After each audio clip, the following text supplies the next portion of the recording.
Japan की research team को एक ऐसा जीव मिला जो अपनी स्ट्रक्चर और जेनेटिक नेचर की वजह से साइंस में सबसे रेयर माना जा रहा है। ये डिस्कवरी जापान के national institute for environmental studies (NIES) Tsukuba के साइंटिस्ट रियो हरादा और उनकी टीम ने की थी, जिसमें डलहौजी यूनिवर्सिटी, कनाडा के रिसर्चर्स भी शामिल थे। ये टीम समुद्र के पानी में रहने वाले प्लैंकटन DNA का एनालिसिस कर रही थी। इसी रिसर्च के दौरान उन्हें एक अननोन जेनेटिक पैटर्न मिला जो न पूरे वायरस के ग्रुप में फिट होता था और न ही नॉर्मल सेल के स्ट्रक्चर में। जब उन्होंने और स्टडी किया तो पता चला कि ये एक नई आर्कियन स्पीसीज है जिसे बाद में नाम दिया गया सुकुनार्कियम मिराबिल।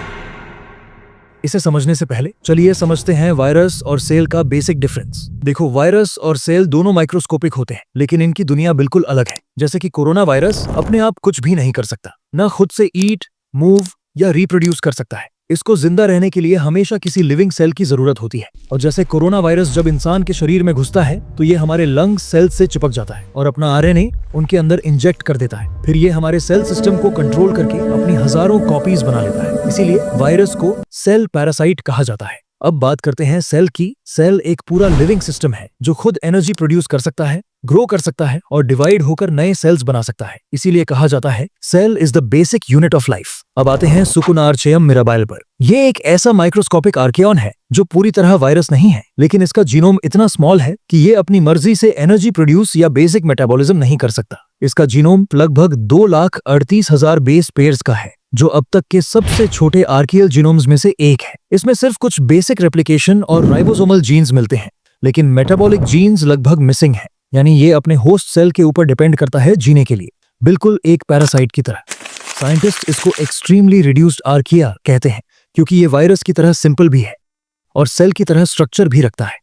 इसीलिए कई रिसर्चर्स ने इसे बॉर्डर लाइन ऑफ लाइफ का एग्जाम्पल माना है, क्योंकि ये लिविंग और नॉन लिविंग के बीच की लाइन पर एग्जिस्ट करता लगता है। साइंटिस्ट ने कंफर्म किया है कि इस प्रजाति का जीनोम लगभग 2,38,000 बेस पेयर का है और इसमें रिप्लिकेशन और राइबोसोमल जीन मौजूद है, लेकिन मेटाबॉलिक पैथवेज लगभग गायब हैं। मतलब ये होस्ट डिपेंडेंट है।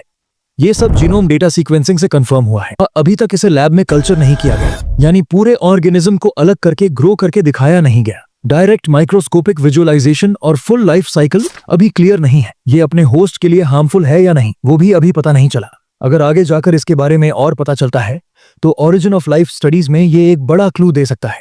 हमें पता चलेगा कि जीवन की शुरुआत में कितने मिनिमल जीन्स जरूरी थे। ये सिंथेटिक बायोलॉजी और मिनिमल जेनोम रिसर्च के लिए रोड मैप दे सकता है और एवोल्यूशनरी बायोलॉजी को समझने में मदद करेगा कि कैसे सेलुलर लाइफ से वायरस लाइक डिपेंडेंसी इवोल्व होती है।